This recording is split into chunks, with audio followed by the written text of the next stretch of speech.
네, 나와 세상을 바꾸는 읽기 즐거운 명사 릴레이 특강 리더스 콘서트, 오늘은 그 네 번째 시간으로 학문의 경계를 넘나드는 통서로 유명하신 최재천 이화여대 교수님을 모시고 내 인생의 골든키, 읽기와 쓰기를 주제로 강의를 준비했습니다.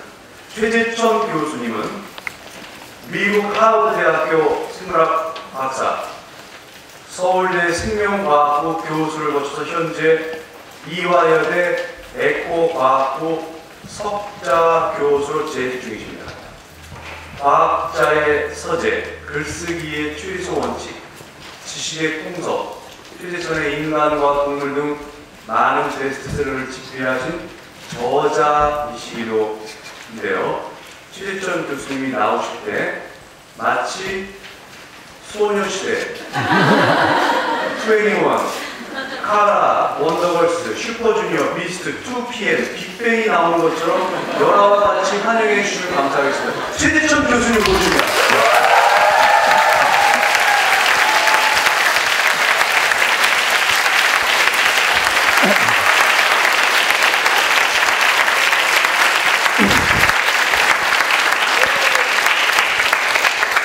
영료심 선생님이 뭔가 알고 얘기하신 것 같네요. 한 1년 전, 1년 반 전쯤에 이런 또 경험이 한 번 있었는데요.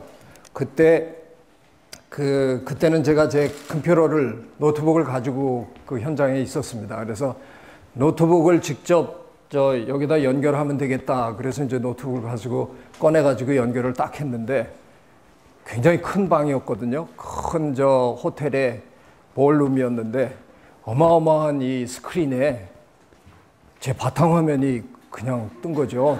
저는 사실 그 생각까지는 못했어요. 제 바탕화면이 소녀시대였습니다. 그랬더니 이 관중석에 있는 분들이 뭐 저런 변태 같은 놈이 다 있나 하는 표정으로 다 쳐다보는 거예요.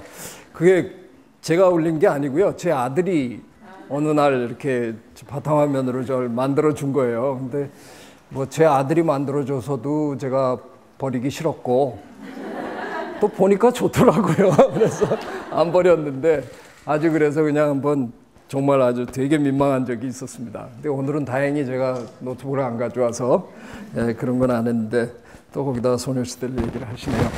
저는 오늘 그래서 여러분들에게 제가 최근에 과학자의 서재라는 책을 냈는데 원래 그 책은 제가 신문에 서평도 많이 해봤고 또 어떤 분들이 책을 쓰시면 그 책에 추천의 글도 좀 써봤고 그래서 그걸 이렇게 어느 날 정리를 해보니까 제가 펑 많이 했더라고요. 그래서 그걸 모아서 이를테면 나는 이런 책을 읽어왔다 뭐 이런 스타일의 책을 하나 만들려고 시작을 한 건데 어떻게 하다가 보니까 자꾸 그 책을 읽을 무렵에 옛날 얘기를 자꾸 하게 돼가지고 그만 책이 이상하게 돼버렸어요.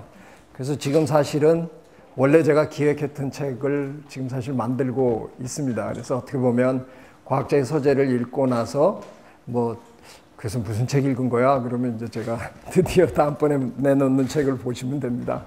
근데 오늘은 제가 살아보니까 제가 이 방 안에 지금 벌써 이러고 돌아보니까 저보다 또 연세가 지긋하신 분도 계신데 저도 좀 살았거든요.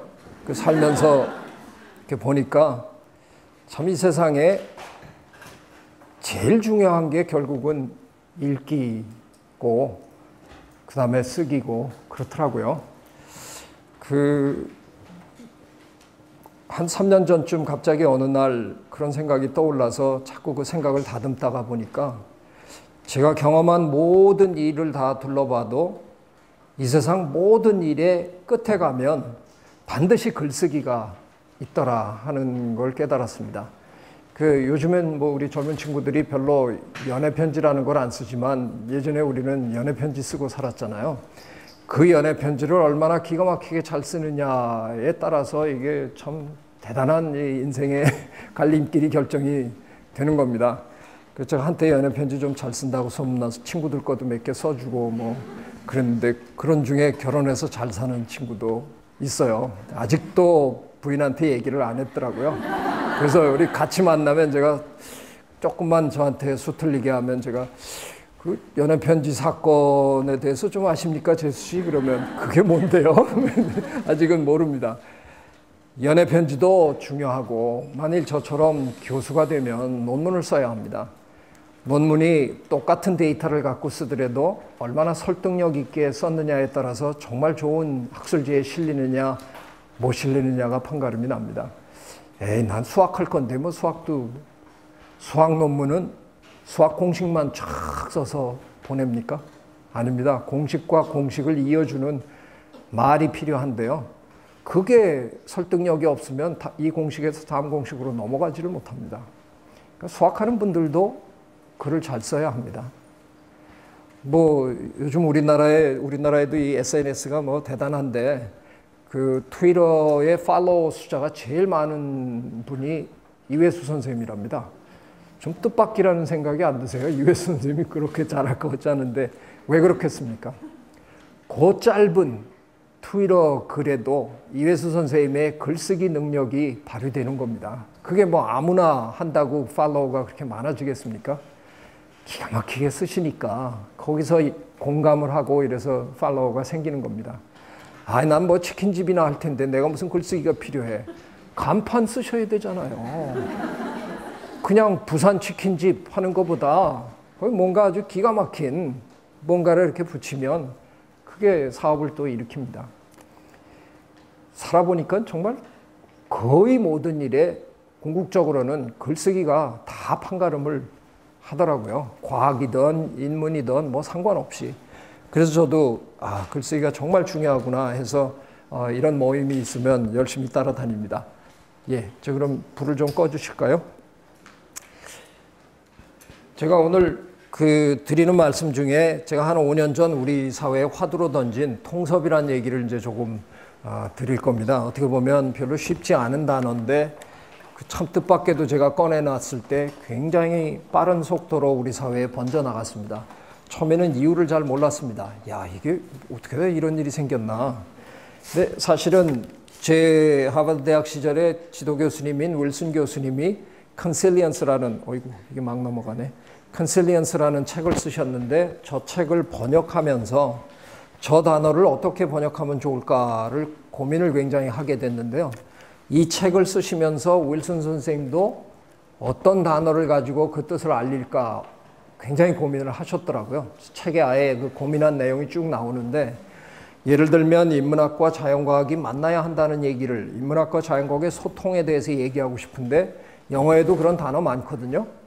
그 IT 하시는 분들은 컨버전스라는 얘기도 많이 하시고 또 요즘 음식은 동양 음식, 서양 음식 다 해서 퓨전 뭐 이런 말도 많고 우리가 그동안 인테그레이션이라는 말도 썼고 뭐 유니피케이션도 있고 영어 단어에 이런 단어들이 여러 개가 있는데 그 중에 어느 단어를 하나 이렇게 선택해서 쓰려고 하니까 그거에 대해서 이미 나름대로 뜻을 이해하고 있더라는 거죠. 그래서 제가 얘기하려고 그런 건 그건 아니고요. 그거랑 조금 다른데 이러고 자꾸 수정을 하게 되더라는 겁니다. 그래서 윌슨 선생님은 차라리 사람들이 잘 모르는 단어를 하나 꺼내놓고 이거는 이런 뜻입니다 라고 하는 게 좋겠다 해서 저게 19세기 영국의 자연철학자 윌리엄 휴월이라는 분이 쓰다가 만들어서 썼는데 인기가 없어서 죽어버린 단어예요. 그거를 발굴해가지고 다시 알려주면서 이건 이런 뜻입니다 라고 얘기하신 겁니다. 근데 참 신기하게도 제가 번역을 하려고 덤벼드니까 저도 정확하게 똑같은 데 봉착을 하더라고요. 우리말에도 많이 있습니다. 통합이다, 융합이다, 요즘은 그것도 모자라서 융복합이란 말도 쓰시더라고요. 융복합이 무슨 뜻인지는 저한테 절대로 묻지 마십시오. 저는 모릅니다. 그 참 이상한 단어입니다. 정합이다, 합일이다, 통일이다, 뭐 별의별 단어가 다 있습니다. 그 중에 어느 단어를 제가 사용하든 또 똑같은 일이 벌어집니다. 제가 얘기하려고 그러는 건 지금 생각하시는 그거랑 조금 다르고요. 그래서 저도 뭔가 상경한 단어를 하나 찾아야 되겠다. 그래서 정말 두툼한 국어사전을 끼고 살았습니다. 그래도 통자가 들어가면 어떨까. 그래서 시간 나면 통자 다 읽어보고 하나로 이렇게 어떻게 묶으라는데 그럼 일자가 들어가면 좋을까. 뭐 일도 읽어보고 그러던 어느 날 이희성 선생님이 만드신 사전에서 통섭이란 단어를 하나 봤는데요. 그 단어는 통할 통자에다가 건널 섭자를 이렇게 써놓고 사물의 널리 통함 이렇게 뜻풀이가 돼 있어요. 아, 요거 좀 느낌이 온다. 그런데 윌슨 선생님이 얘기한 컨실리언스는 그저 소통 정도로 끝나는 게 아니라 그렇게 소통하고 난 다음에 뭔가를 새로운 거를 창조해내라는 상당히 적극적인 뜻이 들어있습니다. 그래서 그 통섭으로는 좀 모자라요. 며칠 그걸 붙들고 고민하다가 좀 이상한 생각이 들어서 한문학 하시는 선배님한테 전화를 드리고, 선배님 이거 제가 통자, 섭자 이렇게 막 좀 다른 걸로 이렇게 바꿔보면 뭐 그런 짓 해도 되나요? 그랬더니 그분 말씀이 그게 한문의 매력이랍니다. 지금 이 디지털 시대에 한자는 별로 인기 없는 거잖아요. 우리 한글 같지 못하잖아요. 그런데 한자가 가지고 있는 기가 막힌 매력은 조합이 가능하다는 겁니다. 우리말에 뭐 통자 통으로 바꿔봐야 아무 일도 안 벌어집니다. 근데 한자에는 통자만 해도 굉장히 여러 개가 있고 섭자 여러 개가 있으니까. 그래서 제가 그 많은 거를 이렇게 놓고 이렇게 붙여보고 저렇게 붙여보고 막 해본 겁니다. 그러다 어느 날 이렇게 붙여놓고는 제가 보기에 좀 마음에 들어요. 근데 제가 뭐 한문을 잘 모르니까 그 선생님한테도 보내고 제 주변에 인문학하는 한 두어 분한테 저 한자를 그대로 이메일에다 딱 치고 아래다가 무슨 뜻일 것 같습니까? 해갖고 보냈어요. 그랬더니 3분 만에 한양대학 국어국문학과의 정민 교수님, 저랑 같이 조선일보에 같이 글을 쓰고 있는데 정민 교수님이 한 3분 만에 답장을 탁 보내시면서 뭐라 그러냐면 큰 줄기로 잡는다 뭐 이런 뜻일 것 같습니다. 그래서 예, 됐습니다. 감사합니다.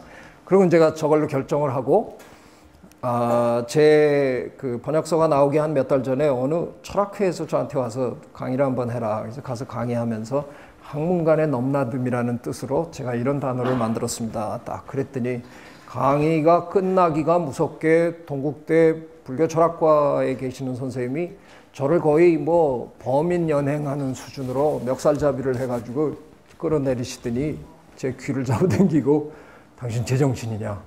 그래서 아이 왜 그러시냐고. 저 단어가 원효대사님이 화쟁사상 설명하실 때 늘상 쓰시던 단어인데 그걸 백주대낮에 제가 만들었습니다. 이러고 이게 무슨? 그래서 제가 아이고 죄송합니다. 정확하게 한 15초 동안 기분 무지하게 나빴습니다. 제 카피라이트이 날아갔잖아요. 이거 제가 만든 건데. 근데 한 15초 지나고 난 다음에 제정신이 제가 돌아와서 생각하니까 그게 얼마나 기가 막힌 일입니까? 얼마나 고마운지 모르겠더라고요.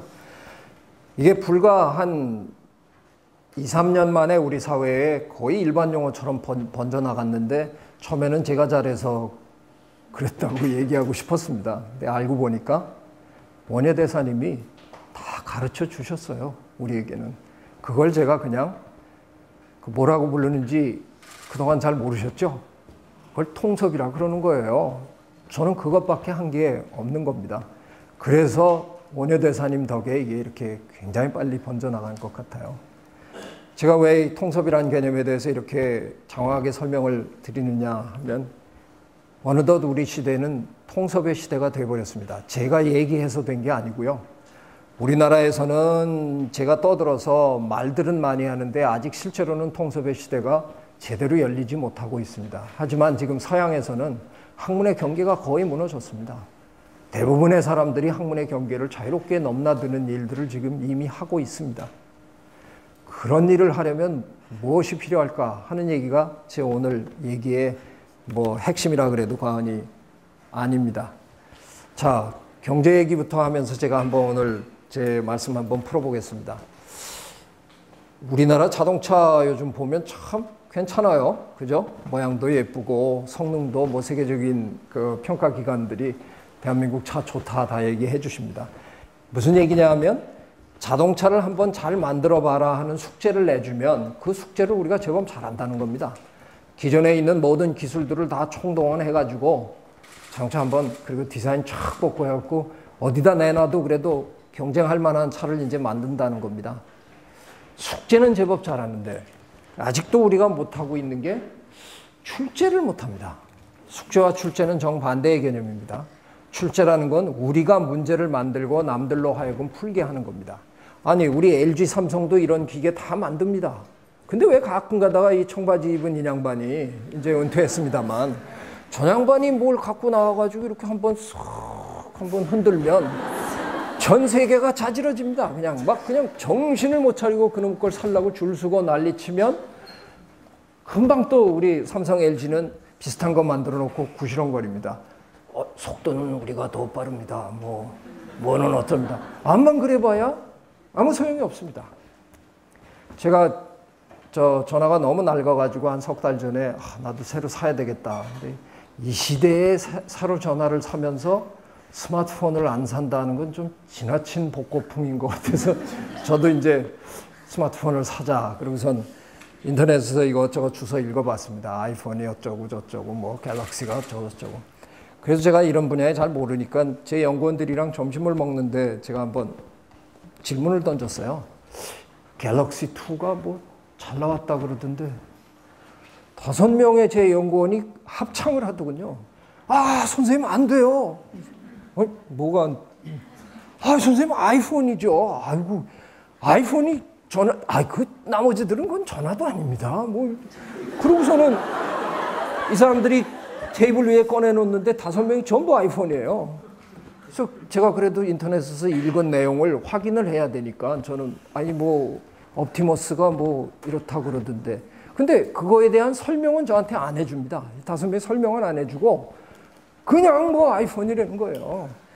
점심 먹으면서 제가 가만히 5명을 이래고 훑어보니까 이게 사이비 종교 집단 사람들이 영락없는 사이비 종교 집단 사람들이더라고요. 그래서 제가 연구실에 올라와서 제 연구실에 한 식구가 한 30명 됩니다. 학생들이. 옆에 가서 다 물어봤어요. 무슨 폰은 뭘 쓰는가. 제 연구실은 정말 신기할 정도로 단 한 명의 예외도 없이 몽땅 다 아이폰입니다. 그래서 저는 항거 차원에서 갤럭시를 샀습니다. 제 연구실에 콘크리트 이런 것 때문에 한 3군데 전화가 안 터지는 곳이 있습니다. 이거 잘 터져요. 그래서 저는 일부러 거기 가서 전화합니다. 우리 연구실에 여기 전화가 잘 안 터진대. 근데 내 건 잘 터져. 이러면서 학생들 들으라고 이제. 전 양반이 지금은 이제 은퇴했지만 전 양반이 가끔 나와서 우리 보고 뭐라 그랬습니까? 우리 보고 자기는 이게 그냥 과학기술로 만든 게 아니랍니다. 인문학을 담았답니다. 한 6개월 전에 제 안 사람한테는 제가 아이폰을 하나 선사했습니다. 저한테 공짜로 누가 준다 그래서 그걸 받아서 이제 제 안 사람 먼저 줬는데 제 안 사람 아이폰하고 제 거하고를 이제 제가 가끔 꺼내서 둘을 이렇게 비교해 봅니다. 이쪽엔 인문학이 들어있다 그러고 여긴 들어있다 소리 못 들었으니까 없나 봐요. 그래서 제가 어디 들어있나? 저는 앞만 봐도 모르겠습니다. 제 솔직한 심정은 우리가 전 양반한테 홀렸다는 것밖에는 전 결론 낼 게 없습니다. 자, 이 영화 다 보셨나요? 아바타? 저도 봤는데 저 영화를 실제로 만든 제작진의 컴퓨터 그래픽스 디자이너 중에는 한국 사람이 여럿 있었답니다. 그러니까 무슨 걸 한 겁니까? 제임스 캐머런 감독이 이렇게 만드세요. 그러면 그걸 받아가지고 만들었다는 겁니다. 우리 그런 걸 두고 뭘 한다 그러죠? 하청받아서 일한다고 합니다. 하청업은 우리가 곧잘 합니다. 근데 우리 중에 저걸 구상해내는 사람이 없습니다. 저런 작품을 누가 만들 수 있나요? 저거 컴퓨터만 잘하면 그리면 돼. 그림 그리는 게 문제가 아니지 않습니까? 저 스토리를 만들어내야 하는 건데 저 스토리는 과학도 알아야 되고 기술도 꿰뚫어야 되지만 인문학적 소양이 풍부해야 합니다. 신화를 꿰뚫어야 되고 제가 보니까 저 영화는 제 분야더군요. 생태 영화인데요.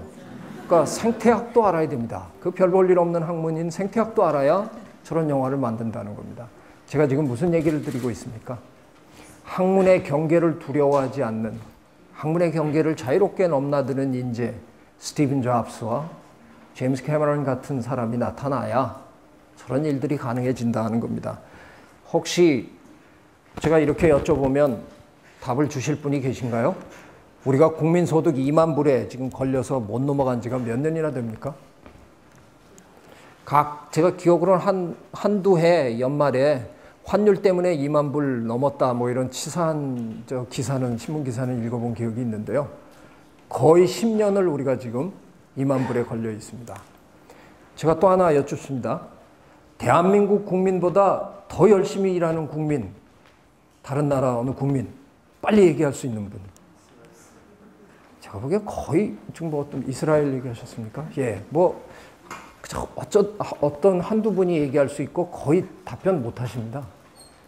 제가 제 친구들, 예전에 같이 공부하던 제 친구들, 뭐 영국에 미국에 교수들을 하고 있는데 가끔 이렇게 이메일도 주고받고 해보면 그 친구들이 그냥 탐복합니다. 어떻게 그렇게 사냐?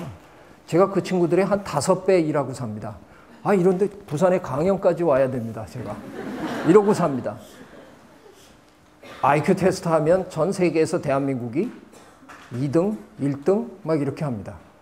제가 무슨 말씀 드리는 겁니까? 머리도 제일 좋아, 일도 제일 열심히 해. 그런데 왜 우리는 요 모양 요 꼴입니까? 제가 몇 년 전부터 굉장히 좀 가슴이 뜨끔합니다. 혹시 숙제만 잘하고 하청업만 열심히 해서 올라갈 수 있는 최고의 한도가 저게 아닐까 하는 걱정이 들기 시작한 겁니다.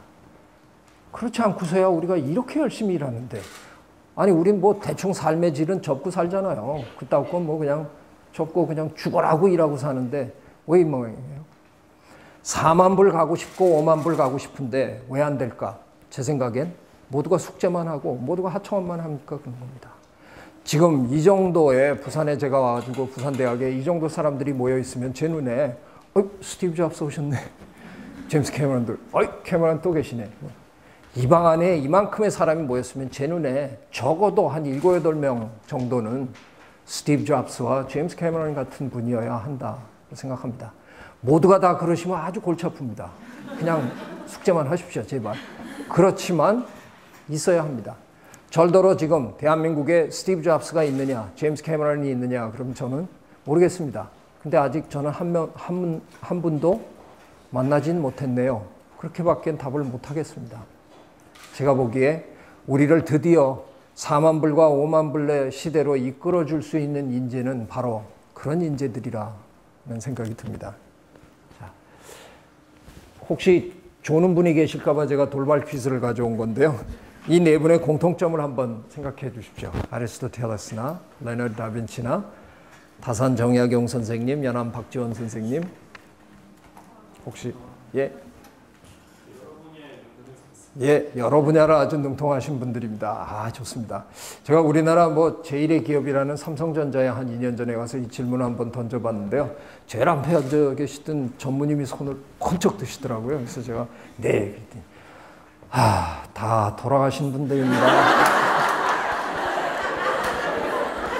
네, 다 돌아가셨습니다. 그래서 제가 오늘 마음 놓고, 저분들이 설마 무덤에서 저한테 뭐라 그러시겠습니까? 그래서 마음 놓고 한번 폄하해 보겠습니다. 저분들이 활동하던 시절엔 그게 전 가능했다고 봅니다. 왜? 우리가 가지고 있던 지식이 별로 대단하지 않아서요. 한 분이 아무데나 막 파던 시절이고요. 파면 바닥 다 보였습니다. 그 당시에는. 자, 정약용 선생님 댁에서 오셨으면 좀 용서해 주십시오. 제가 그냥 강의를 위해서 조금 폄하하겠습니다. 정약용 선생님이 정조임금님을 도와서 수원에 화성을 축조하셨습니다. 그 시대가 세계사적으로 보면 저거랍니다. 그 신도시 개발 붐이 불었던 때랍니다. 미국에는 워싱턴 DC가 만들어졌고 러시아에는 세인트페테르부르크가 만들어지고 있었답니다. 정조임금님이 하여간 뭔가 이 세계 사조를 꿰뚫으시고는 우리도 신도시 개발하자 이렇게 된 겁니다. 그래서 하는데 정조임금님 앞에서 정약용 선생님이 상감마마, 그러면 제가 MIT에 가서 토목공학 박사학위를 받고 돌아오겠나이다. 그랬나요? 잘은 모르지만 뭐 기껏해야 중국 가서 뭐 착한 건, 집 짓는 법에 대한 착한 건 슬쩍 보시고 오셨겠죠.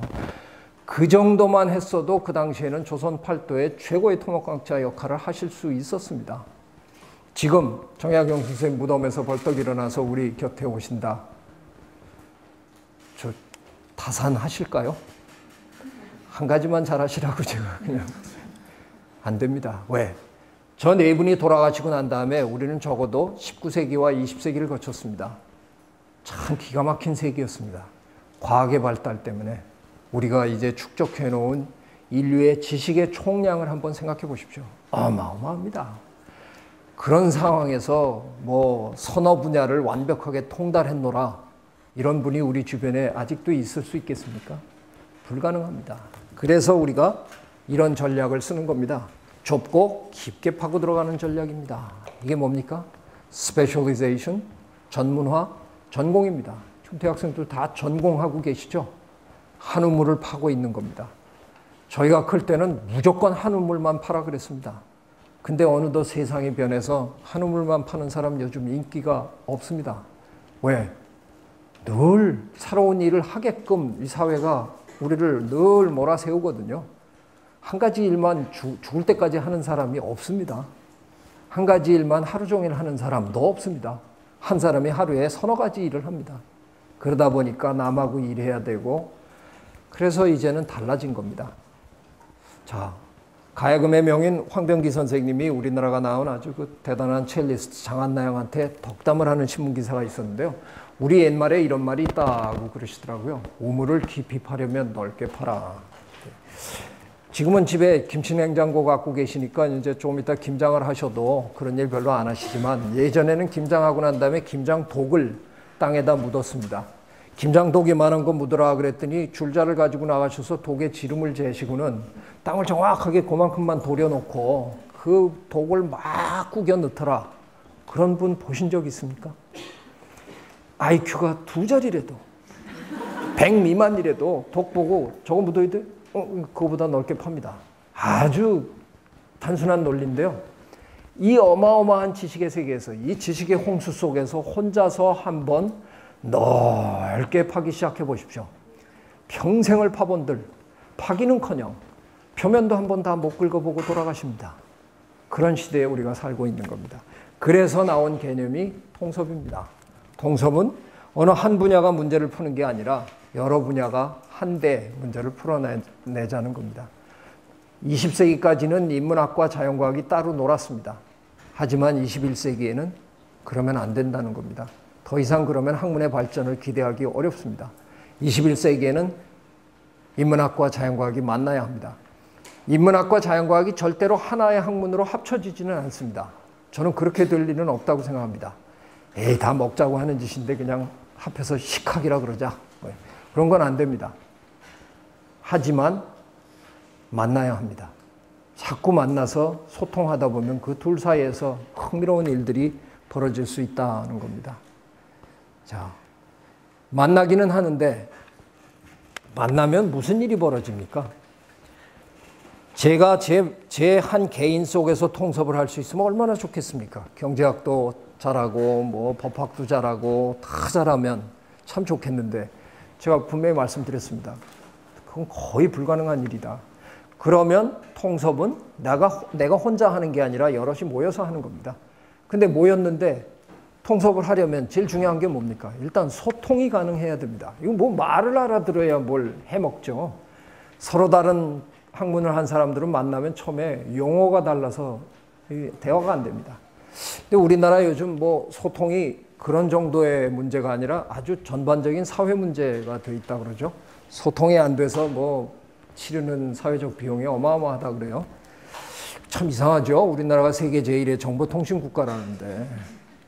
그러니까 정보통신 기술의 발달과 소통의 원활함은 뭐 전혀 상관이 없나 봐요. 근데 제가 오늘 편안하게 해드리겠습니다. 소통은 원래 안 되는 게 정상입니다. 잘 되면 이상한 거죠. 제가 어떻게 갑자기 아프리카 사람들이랑 스와힐리어도 모르는데 소통이 그건 이상한 겁니다. 소통은 안 되는 게 정상입니다. 거기다가 소통 잘못하면 큰 낭패 보십니다. 겨울에 이 쥐가 먹을 게 너무 없어서 이제 밖에 나와서 먹이를 찾으러 다니는데 이 눈 위에 바삭거리는 걸어 다니는 소리가 그 소리를 올빼미가 듣고 지금 내려온 겁니다. 아, 이 쥐가 환장할 일이죠. 난 너랑 소통할 생각이 전혀 없었어. 왜 소통하고 난리야? 이렇게 되는 겁니다. 요즘 귀뚜라미가 울기 시작했죠. 저녁 때 이렇게 우는 귀뚜라미 소리 들으면서 잠에 들었는데 새벽에 일어나니까 귀뚜라미가 아직도 울고 있어요. 제가 같은 놈이었을까? 뭐 아닐 수도 있겠죠. 근데 뭐 우리 집에 귀뚜라미가 뭐 밤새도록 열 몇 마리가 이렇게 멤버 체인지 하면서 했을 것 같진 않고 아마 같은 놈일 겁니다. 자, 그게 같은 놈이라고 치면 거의 밤새도록 울었다 그러면 11시간 막 10시간, 11시간을 울은 겁니다. 귀뚜라미는 어떻게 우냐면 수컷이 우는데요. 이 윗날개가 상당히 딱딱한 날개, 윗날개 한쪽 면의 끝을 반대쪽 날개 밑면을 긁습니다. 근데 요걸 저희가 영어로 파일이라 그러는데요. 전자현미경 사진을 찍어보면 빨래판처럼 생겼습니다. 근데 거기에 돌기가 서로 다 이렇게 모양이 종마다 다릅니다. 그래서 그걸 긁으면 다른 소리가 나는 겁니다. 그래서 종마다 소리가 다 다릅니다. 자, 제가 벌써 강의를 시작한 지 뭐 얼마나 됐나요? 시간이 한 40분? 아유, 이제 빨리 끝내야 되네요. 벌써 그만큼 들었는데 좀 지루하시죠? 그러니까 잠시 운동 잠깐 할까요? 자, 이렇게 올려주시고 귀뚜라미 하고 이겁니다. 요거 10시간만 계속 하겠습니다. 그게 귀뚜라미 수컷이 하는 일입니다. 이게 보통 힘든 일이 아닙니다. 왜 그러고 살아요? 암컷을 유혹하기 위해서 암컷이 말을 잘 안 들어주니까 이게 귀뚜라미가 한 두어 번 드륵 긁었는데 암컷이 와서 짝짓기 해주면 얼마나 편하고 좋아요. 근데 그 여성들이란 다 짜게 구시잖아요. 우리가 아무리 눈길을 주고 뭐 아무리 이렇게 하려고 그래도 잘 안 넘어오시잖아요. 수컷은 어쨌든 암컷의 몸을 빌리지 않으면 자기의 유전자를 후세에 남길 수가 없습니다. 그래서 수컷이 노력할 수밖에 없는 겁니다. 저 10시간 동안 암컷은 아무것도 안 하고 듣기만 하십니다. 네. 자, 근데 실제로 우리가 자연계에 나가서 하룻밤에 이렇게 조사를 해보면요. 9시간, 10시간 우는 수컷들이 있는가 하면 이런 애들도 있어요. 30분밖에 안 우는 놈이 있어요. 저 뭐 하자는 놈입니까? 삶을 포기한 겁니까? 인간을 포함해서 동물들의 의사소통 수단은 결국 딱 3개입니다. 후각, 시각, 청각입니다. 우리는 이상하게 후각을 많이 안 쓰고요. 동물들 거의 다 후각이 제일 중요한 건데 우리는 시각과 청각에 굉장히 의존합니다. 청각이 시각보다 아주 좋은 거는 어두워도 가능하다는 겁니다. 청각이 조금 나쁜 게 있습니다. 제가 이제 여성분들한테 좀 우리한테 쉽게 넘어와 주세요. 뭐 이런 식으로 제가 얘기하니까 이게 약간 여성 성희롱 냄새가 좀 나잖아요. 그래서 제가 이렇게 했더니 그런 성희롱이랑 집어치시오 하고 누가 그랬다 칩시다.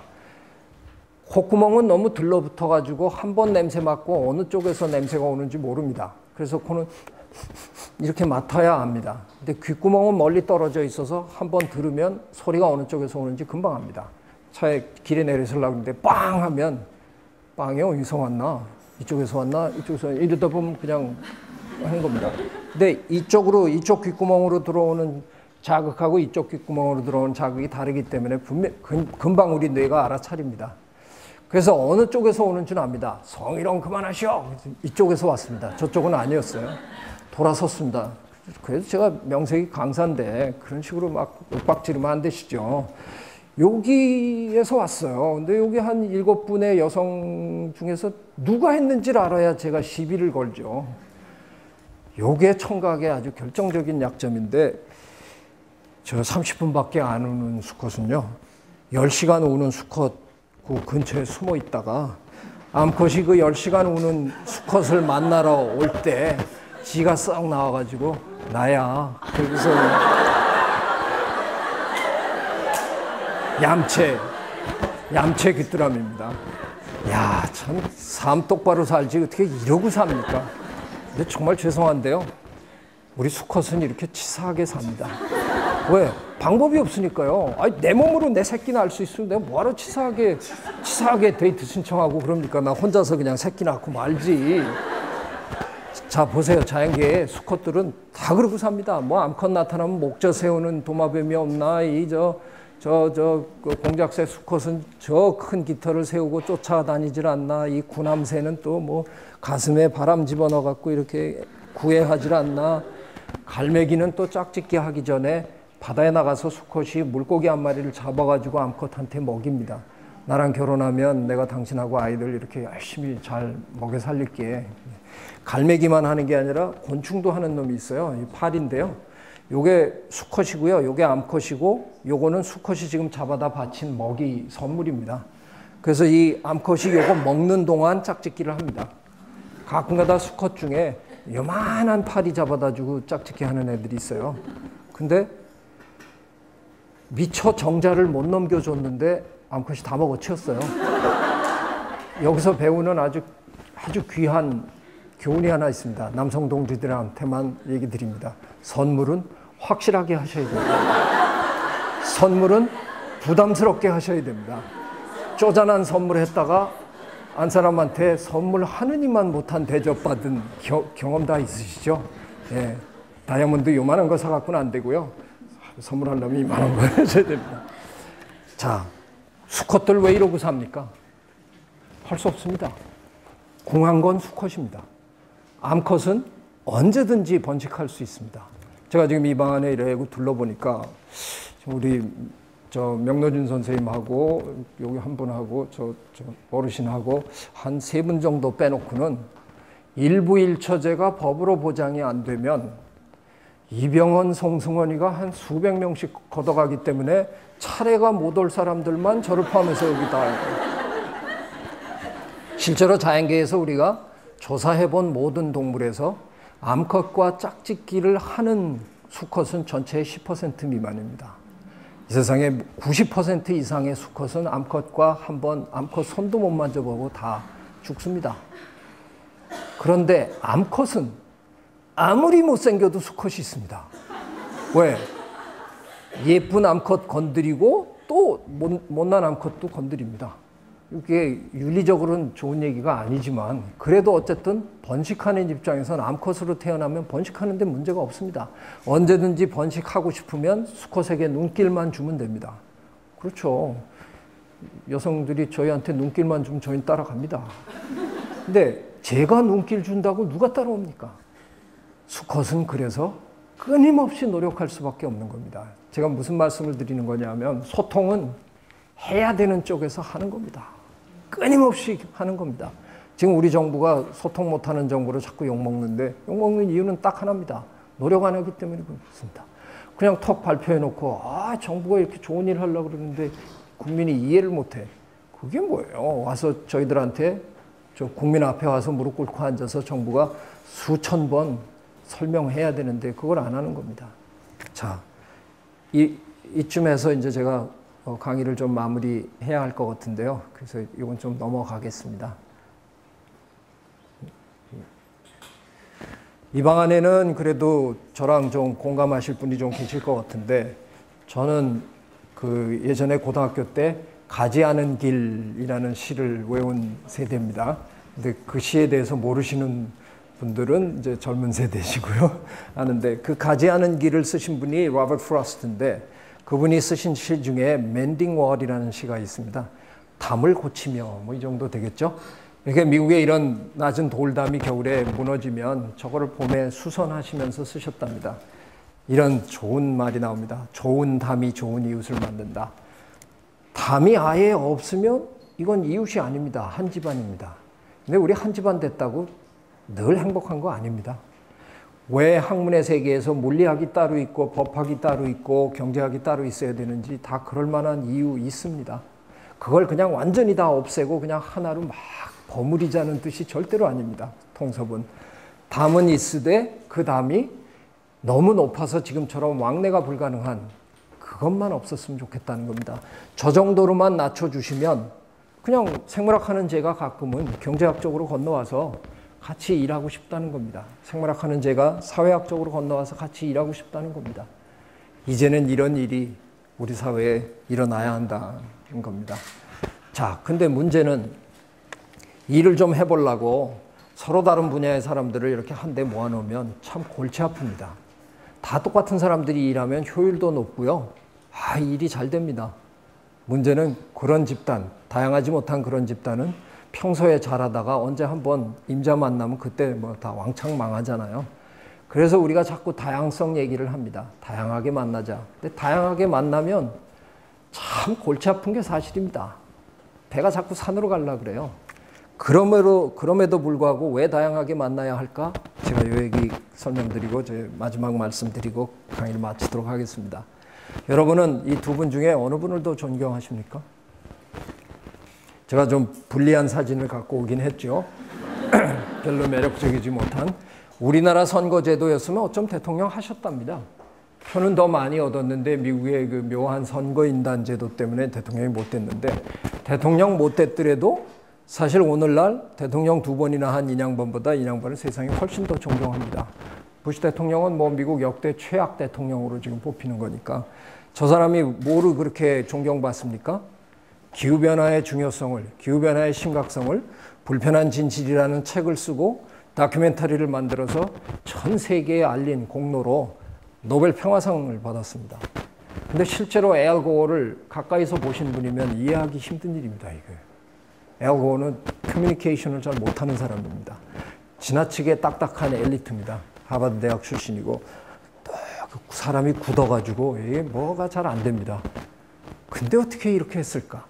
만일 알 고어가 불편한 진실이란 책만 썼으면 노벨상 받았을까요? 전 못 받았다고 생각합니다. 다큐멘터리가 성공했습니다.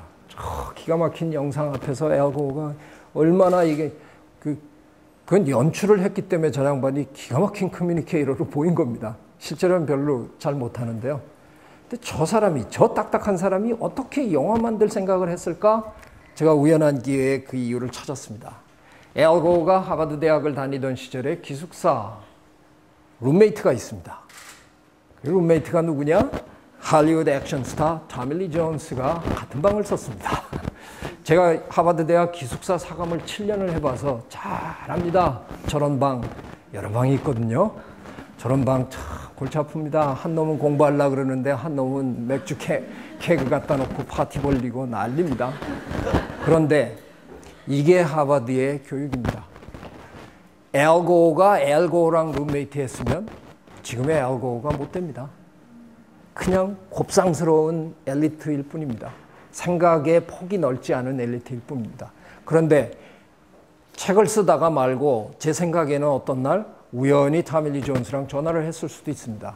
토미 리 존스가 야 뭐하고 지내냐? 나 지금 책 쓰고 있어. 야 요즘 뭐 무슨 책인데? 기후변화에 대한 책. 요즘 누가 책 읽냐 인마. 영화 만들어. 그러고 얘기해 줬거나 아니면 알 고어가 생각하다가 토미 리 존스한테 전화해갖고 야 혹시 이거 내가 영화 만들 수 있겠냐? 뭐 이러고 물어봤을 수 있을 겁니다. 알 고어가 대학에 다닐 때는 엄청 고생했을 겁니다. 저 룸메이트랑. 그런데 그 결과는 알 고어가 진정한 리더로 태어나는데 도움이 됐다는 겁니다. 우리나라에 요즘 입학사정관제라는 게 생겨갖고 아주 난리법석입니다. 근데 지금 제대로 하는 대학은 하나도 없습니다. 제가 보기에는. 제도는 다른 걸 가지고 똑같은 학생 뽑으려고 전 난립니다. 대학마다. 그거 아니죠. 입학사정관제로 할 거면 정말 다양한 학생을 뽑아보자는 건데 용기를 못 냅니다. 그러고는 툭 하면 한다는 얘기가 하버드 대학은 성적을 안 본다. 뭐 이런 말도 안 되는 소문이 돌아다니더라고요. 제가 하버드 대학 입학사정관을 십몇 년을 해봐서 압니다. 아니, 성적을 왜 안 봐요? 전 세계 성적 좋은 놈이 줄을 다 섰는데 그걸 안 봐요? 7, 80%를 일단 딱 챙깁니다. 제일 잘하는 놈들로 딱 챙겨놓고 하버드 대학은 20, 30% 학생 버린다고 해서 하버드 대학이 망할 이유가 없다는 걸 압니다. 그래서 그 20, 30%를 이따우 거름을 뽑습니다. 거름을 뽑아가지고 이 엘리트 옆에 뿌려주는 겁니다. 그러면 이 엘리트가 진짜 엘리트로 큽니다. 근데 가끔가다 이 걸음에서 또 리더가 나옵니다. 할리우드 최고의 리더잖아요. 이게 하버드 대학의 교육입니다. 제가 서울대학에 있을 때 끊임없이 대학에다 한번 얘기해 봤습니다. 대한민국에서 할 수 있는 대학은 하나밖에 없지 않느냐, 서울대학밖에. 그냥 정원 80%만 딱 뽑자. 나머진 비보이 뽑고 뭐 이거 개판 치는 놈들을 다 뽑아서 집어넣자. 그럼 난리가 날 거다, 학교가. 그런데 그런 중에서 진짜 애학고가 나오는 거다. 적어도 민족의 대학이라면 그런 일을 해야 된다. 제가 뭐 끊임없이 얘기했는데 서울대학도 못하고 있고요. 서울대학이 아닌 대학은 서울대학을 이겨야 하기 때문에 저런 여유를 가질 수가 없습니다. 그래서 미국의 웬만한 대학들도 그걸 잘 못합니다. 웬만한 대학들이 다 성적을 우선으로 보고 겨우 조금 다른 애 뽑고 이럽니다. 하버드 대학 금년에 375주년입니다. 위키피디아에서 하버드 대학을 찾아가지고 한번 읽어보십시오. 미국에서 가장 오래된 코퍼레이션이라고 나옵니다. 기업입니다. 하버드 대학은 학교이기 전에 기업입니다. 돈을 무지무지 잘 버는 기업입니다. 그 기금을 굴리는데 하버드 대학의 기금 운영하는 사람들은 월스트리트 사람들보다 월급이 무지무지 셉니다. 그래서 세계 최고수들만 거기 앉아서 돈놀이를 하고 있습니다. 그래서 어마어마한 돈을 갖고 있어서 저 대학이 무너지지 않는 겁니다. 그런데 그 아성을 어떻게 유지하느냐? 제가 보기엔 이겁니다. 제 생각엔. 과감하게 기가 막히게 다양한 하는 겁니다. 그래서 그들과 소통하는 방법을 배우고 이렇게 크는 겁니다. 자, 제 얘기를 마무리하겠습니다. 제가 최근에 과학자의 서자라는 책을 냈는데 그 책에서 제가 제 인생을 한번 이렇게 돌이켜 보니까 제가 좀 방황을 많이 했거든요. 대학도 2번이나 떨어져 봤고 하여간 실패를 여러 번 해봤습니다. 근데 그렇게 엎치락 뒤치락 하면서 그래도 오늘날 이만큼 달려와 보니까 제가 늦지 않았어요. 상당히 뒤떨어졌다가 따라잡아서 지금 어떤 의미에서는 제 동료보다 제가 더 빨리 달리는 감도 좀 있습니다. 살아보니까 기회가 언제든 있더군요. 만회할 기회라는 게. 근데 제가 겪었던 그 많은 방황의 순간마다 저한테 참 책이 언제나 제 옆에 있어줬더라는 그걸 제가 깨달았습니다. 그래서 제 젊은 친구들한테 책을 가까이 하라 하는 얘기를 하고 싶어서 오늘 제가 나타났습니다. 책을 읽거나 신문을 읽거나 이런 일들이 우리에게 어떤 큰 힘이 돼주는가, 이 얘기를 마지막으로 하겠습니다. 우리나라 좀 한다 하는 분들한테 취미가 뭐냐 그러면 대개 다 등산 아니면 독서 둘 중에 하나 꼭 쓰시더라고요. 근데 등산은 뭐 꼭 선거 떨어져야 이제 한번 올라가시는 것 같고 졸개들 데리고 쭉 그런 분들 중에 독서를 취미라고 해놓고 진짜로 뭐 독서하는 사람이 있는지 저 잘 모르겠습니다. 어쨌거나 독서를 취미로 하시는 분 많이들 그렇게 얘기하시죠. 독서를 취미로 하시는 분이 최고로 올라갈 수 있는, 제가 보기엔 해리포터 정도 읽으시면 아주 좋은 걸 읽는 겁니다. 독서를 취미로만 하실 거면 그만하세요. 눈만 나빠집니다.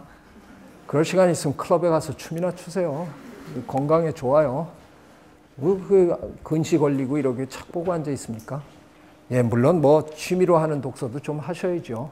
그런데 진짜 독서는 취미가 아닙니다. 일입니다. 내가 모르는 분야의 책을 붙들고 씨름하는 겁니다. 제가 양자역학에 대해서 배워본 적이 없다. 양자역학 책을 붙들었습니다. 잘 읽히네? 에이, 세상에 그런 도둑놈이 어디 있습니까? 안 읽힙니다. 씨름해야 합니다. 한 권 띄었습니다. 무슨 말인지 아무것도 모르겠습니다. 그런데 비슷한 또 책을 또 붙들고 한 2-3권째 가서 읽는데 와, 이게 책장이 넘어가네. 읽힙니다. 세상에 이런 일이. 그러다가 신문에 무슨 뭐 양자역학계에 뭐 어떤 새로운 발견이 나타났다 뭐 이런 기사가 이렇게 나오면 옛날 같으면 그걸 쳐다도 안 볼 텐데 그걸 또 읽고 앉아 계십니다. 읽고 이렇게 연구하면 안 되는데 이래 가시면서 이제 읽습니다. 이렇게 해서 어느덧 자기도 모르게 그 분야에 들어가는 겁니다. 그리고 또 다른 분야의 책을 붙들고 읽고 이렇게 갑니다. 제가 오늘 이 얘기는 꼭 우리 젊은 친구들한테 꼭 드리고 가겠습니다. 저희들은 대학 졸업하고 공부 안 해도 살았습니다. 그런데 여러분은 지금 미래학자들의 예측에 의하면 평생 직업을 5번 바꾼답니다. 왜? 100세, 참 운 나쁘게 100세까지 사셔야 되거든요. 저희는 뭐 일찍 갈 거니까 그렇게 많은 직업을 돌아다녀도 되는데 여러분은 100세까지 살다 보니까 60세에 은퇴하고 40년을 놀고 먹을 수가 없으니까 직업을 또 택합니다. 조만간 정년제도는 없어질 거고요. 저는 확신합니다. 없어지고 모두가 죽기 전까지 일하는 이제 사회로 갑니다. 그랬을 때 직업을 대여섯 번 바꿔야 되는데 어떻게 하실래요? 미리 점쟁이한테 가서 내가 어떤 직업을 할 거냐고 물어보고 대학에서 그 전공을 다 하고 간다. 한 12년 대학 다니면서 그 전공 다 하고 간다. 그거 해놔도 내가 70세 때 학문이 바뀌어서 아무짝에도 쓸모없습니다. 그런 일을 할 필요가 없습니다. 대학에서는 기초학문의 기본을 잘 다지고 가셔야 되고요. 인문학과 자연과학의 기본을 잘 다져서 언제든 새로운 공부를 할 수 있을 무기를 장착해서 졸업하셔야 되고요. 독서가 제일 좋은 방법입니다. 제가 조금 전에 말씀드린 것처럼 내가 모르는 분야를 그렇게 도전해서 또 조금 알아놓고 하면 혹시 압니까? 경영학과 제일 잘 나가는 경영학과 졸업해서 첫 직장은 멋있게 얻었는데 40대 초반에 쫓겨났어요. 제가 경영학 했습니다. 근데 경영학처럼 이론이 빨리 바뀌는 놈의 학문이 없습니다. 지금 20년 젊은 친구들이 월급도 덜 줘도 되는데 더 새로운 걸 배워왔는데 뭐하러 뽑아주겠습니까? 그 경영학과 나오고 40대에 쫓겨나면 치킨집밖에 할 게 없어요. 치킨집 경영밖에 할 게 없는 겁니다. 기초학문을 제대로 해놔야 새로운 공부를 하는 겁니다. 그런데 그 순간에 누가 나노과학 관련 무슨 일을 하자고 저한테 제안을 했다고 칩시다.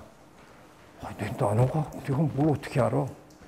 그런데 제가 나노과학 책을 2권 읽어봤거든요. 착각하십니다. 뭘 아는 줄 알고. 그래서 또 거길 덤벼듭니다. 참. 근데 사실은 우리가 모든 걸 다 알고 어느 직장을 얻습니까? 아니잖아요. 좋고 말고 덤비는 겁니다.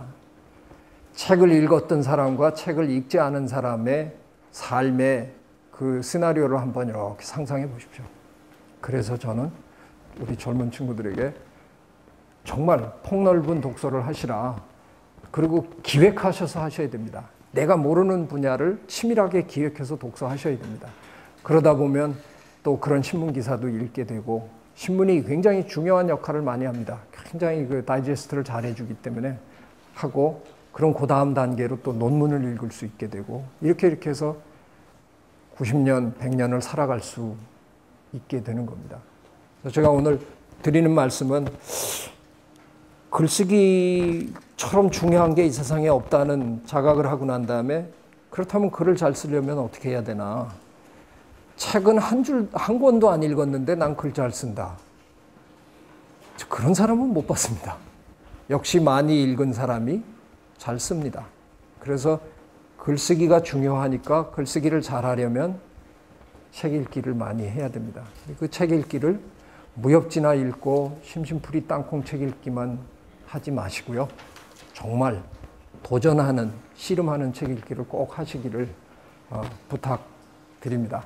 제가 가만히 놔두면 2-3시간 강의하는 사람입니다. 그래서 이쯤에서 멈추겠습니다. 감사합니다.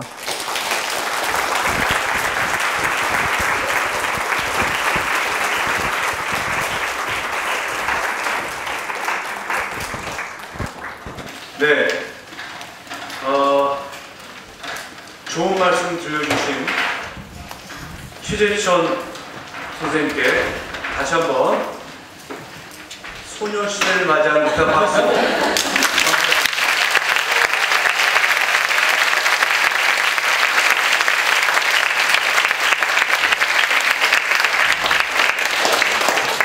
네, 감사합니다. 이어서 최재천 선생님과 대화하는 시간을 갖도록 하겠습니다. 네, 오늘 저도 최재천 선생님의 강연을 들으면서 수컷으로의 인생을 다시 한번 생각합니다. 죄송합니다. 많은 깨달음을 주셔서 네. 감사드리고요. 한 가지 아쉬운 것은 이제 앞으로 아내에게 선물할 때 돈이 많이 들어갈 것 같은 느낌입니다. 자, 최재천 선생님과 오늘 이야기 나눠봐야 하는데 먼저 오늘 사실 주제가 읽기와 쓰기였습니다. 네. 네, 중간에 대해 좋은 말씀을 주셨지만 살짝 보충으로 사회자의 입장에서 질문을 좀 드리자면은 우리 학생들이나 또 시민들이 책 읽기, 나아가서 신문 읽기를 통해서 어떤 점을 얻을 수 있는지, 또 최재철 선생님께서는 연구를 하실 때나 보통 평소에 생활하실 때 신문을 읽기를 통해서 어떤 점을 이렇게 섭취를 하시는지 그런 부분에 대해서 좀 말씀해 주시면. 네. 제가 통섭의 개념을 꺼내놓고 뭐 막 이렇게 하니까 마치 통섭은 그냥 자기 어떤 하나의 분야는 없더라도 기웃기웃 여기저기 그냥 막 하는 그게 통섭이라고 잘못 이해하시는 분들이 계신데요. 그건 절대로 아닙니다. 내 전문 분야 하나는 확실하게 팔 줄 알아야 되고요. 예전에는 그냥 그것만 파면 됐는데 이제는 사회가 우리에게 그것도 하나는 확실하게 파면서 옆에 우물에 넣어주면 거기서 파고 있는 사람들이랑 거침없이 함께 일할 수 있는 그런 소양을 갖춰라, 두루두루 갖춰라 이런 뜻으로 얘기를 하십니다. 재작년인가 나온 책 중에 종교전쟁이라는 책이 있는데요. 제가 그 해에 나온 책 중에 가장 훌륭한 책으로 꼽았었는데, 대한민국의 종교끼리의 분쟁은 좀 참 다행스럽게 없는 편입니다. 이게 사실 있어도 할 말 없는 거거든요. 불교하고 기독교하고 거의 신도수가 비슷한데 둘이 계속 총 쏘고 그러면 큰일 납니다. 근데 지금 세계에 그런 나라 천지입니다. 근데 우리는 그래도 양쪽 종교 지도자들께서 잘 이렇게 서로 해주셔서 그런 정도는 아닌데, 그렇다고 해서 이렇게 소통이 잘 되는 건 또 아니잖아요. 근데 소통을 진짜로 못하는 건, 종교가 진짜로 못하는 건 과학하고 못합니다.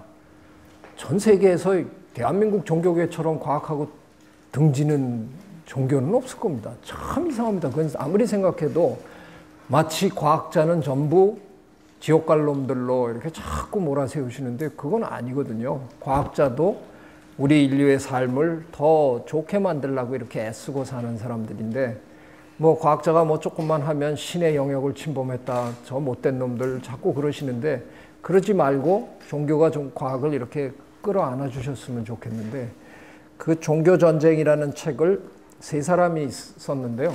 젊은 학자 셋이 썼는데, 과학 철학자, 또 신학자, 목사 안수까지 받으신 신학자, 그리고 인문학자, 종교를 연구하는 인문학자, 이 세 분이 여러 해 동안 긴 이메일을 주고받으면서 그거를 이렇게 묶은 책입니다. 근데 참 너무나 아름답게 서로 소통을 잘 하셨어요. 그래서 저도 영광스럽게 그 뒤에 추천의 글을 좀 다룰 수 있었는데, 추천의 글은 도올 김용옥 선생님의 형님이 계십니다. 원래는 그 형님이 김용준 교수님, 그분이 유명하신 분이었는데 요즘에 이제 도올 선생님이 형님이 되시고 말았는데, 김용준 선생님하고 우리나라 종교학계의 가장 위대한 학자이신 정진홍 교수님하고 저하고 세 사람이 이제 추천사를 썼는데, 이 책을 전달받은 어떤 노 교수님 한 분이 이렇게 얘기하시더래요.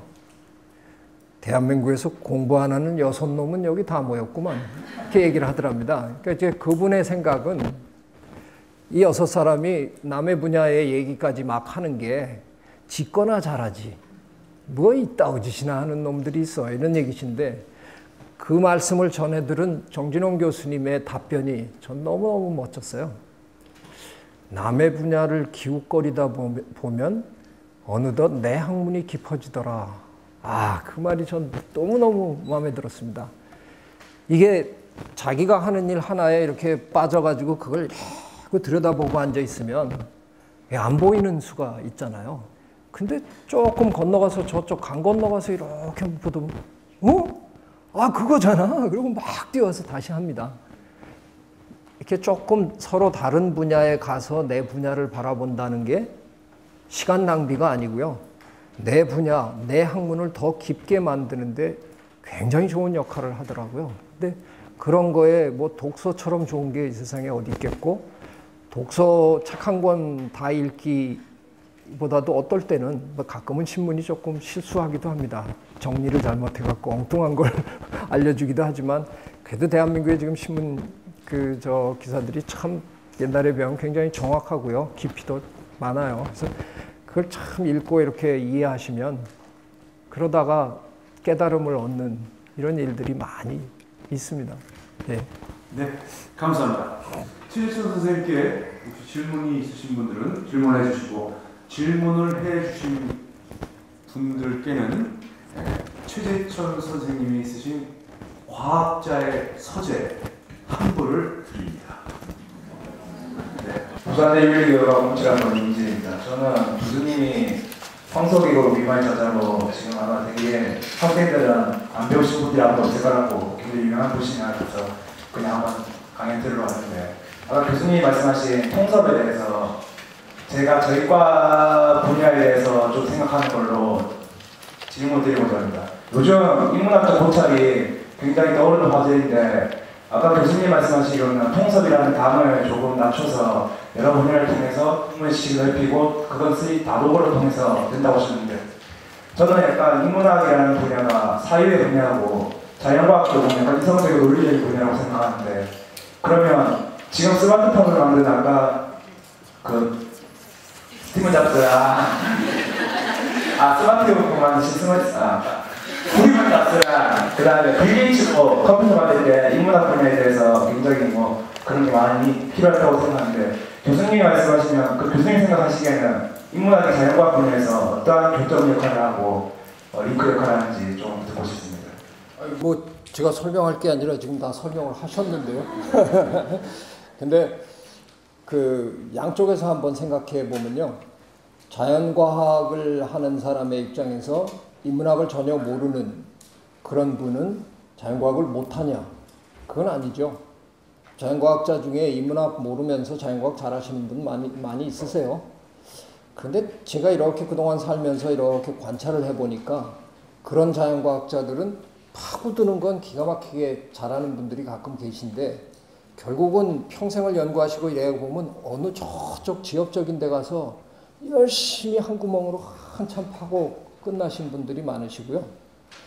조금 더 큰 그림을 예를 들면 일반 상대성 원리니 이런 소리를 한 분들은 대개 보면 자연과학만 할 줄 아는 게 아니라 인문학적으로 이렇게 넓게 볼 줄 아는 분들이 그런 걸 하더군요. 그러니까 초이스는 이제 자연과학도한테 주어지는 초이스는 있는 겁니다. 나는 인문학은 시간도 없고 그러니까 잘 모르고 안 할래. 그러면 대개의 경우 그런 중에 무지하게 성공한 사람도 있습니다. 근데 대개의 경우에는 아마 큰 그림 그리는 사람 밑에 가서 적당히 일해주는 과학자 정도 될 거고요. 그보다 더 큰 과학자가 되려고 한다 그러면 그림을 그리고 출제를 하는 과학자가 되고 싶으면 인문학을 끌어안아야 됩니다. 그래야 훨씬 더 위대한 과학자가 된다고 저는 믿고 있고요. 인문학 쪽에서 보면 이건 이제 더 다른 그림이 그려져야 됩니다. 인문학은 자꾸 툭하면 대한민국의 인문학 하시는 선생님들은 툭하면 거리로 뛰어나와서 몇 년마다 한 번씩 배고파 못 살겠다, 인문학의 위기다 자꾸 그러시는데 그럴 때마다 자꾸 하시는 말씀이 과학이 황폐화시킨 인성을 회복해야 되겠다고 하시는데 제가 언제 황폐화시켰는지 전 잘 기억이 안 납니다. 이젠 그러지 말고 인문학은 자연과학을 끌어안아 주셨으면 좋겠습니다. 어차피 과학기술의 시대인데 자연과학을 배제한 인문학이 과연 얼마나 힘을 발휘할 수 있을까? 인문학 하시는 선생님들이 저희 자연과학 하는 사람들을 좀 도와주셨으면 좋겠어요. 자연과학자들은 굉장히 인문학 하시는 선생님들의 도움을 원합니다. 그래야 과학이 더 폭넓어지니까. 근데 인문학 하시는 선생님들이 자꾸 도와주시지는 않으시고 과학을 자꾸 배척하시려고 그러는데 그건 아니라고 생각합니다. 그래서 지금 인문학을 공부한다 그러면 앞으로 훌륭한 인문학자가 되시려면 저는 자연과학을 알아야 한다고 생각합니다. 감사합니다. 네.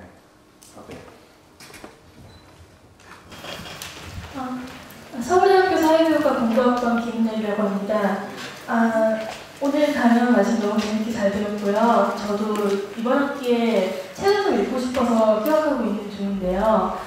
아까 책을 읽는 방법에 대해서 모르는 분야도 실반식하고 그러다 보면 신문기사가 눈에 들어오고 또 논문도 읽게 된다고 말씀하셨는데 이제 모르는 분야를 치밀하게 새롭게 기획해서 읽는 거에 대해서 조금 더 방법론적인 측면에서 좀 더 듣고 싶은데요. 교수님 경험이라든지 소개해 주실 수 있으신지요?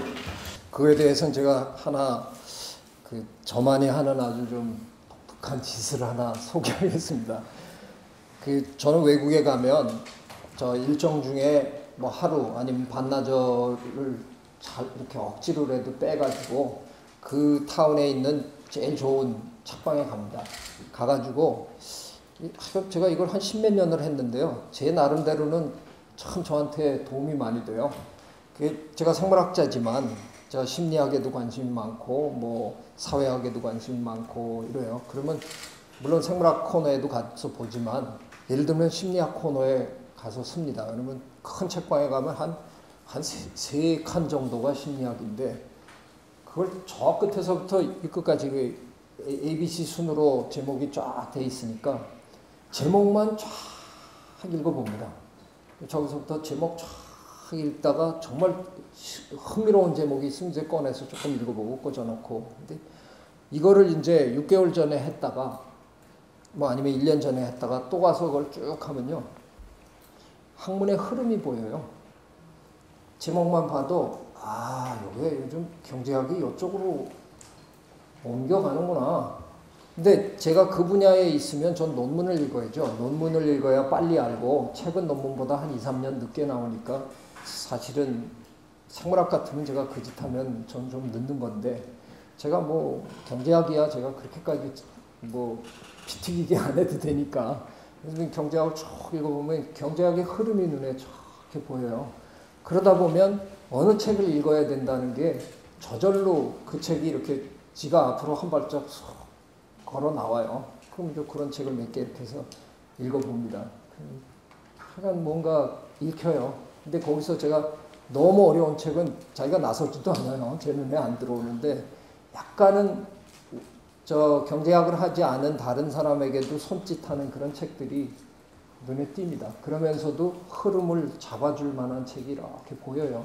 그걸 한두 권 빼가지고 사서 집에 가져와서 읽고 그러다 보면 그 다음에 가면 또 다른 이런 흐름이 눈에 보이고 그래서 저는 그걸 굉장히 좋아합니다. 근데 그거 하고 나면 그것도 어떨 땐 하루 종일 걸립니다. 경제학 쫙 보고 사회학 쫙 보고 심리학 쫙 보고 점심 먹고 와서 이제 또 뭐 화학 쫙 보고 뭐 이러면 하루 종일 걸리는데 굉장히 뿌듯해요.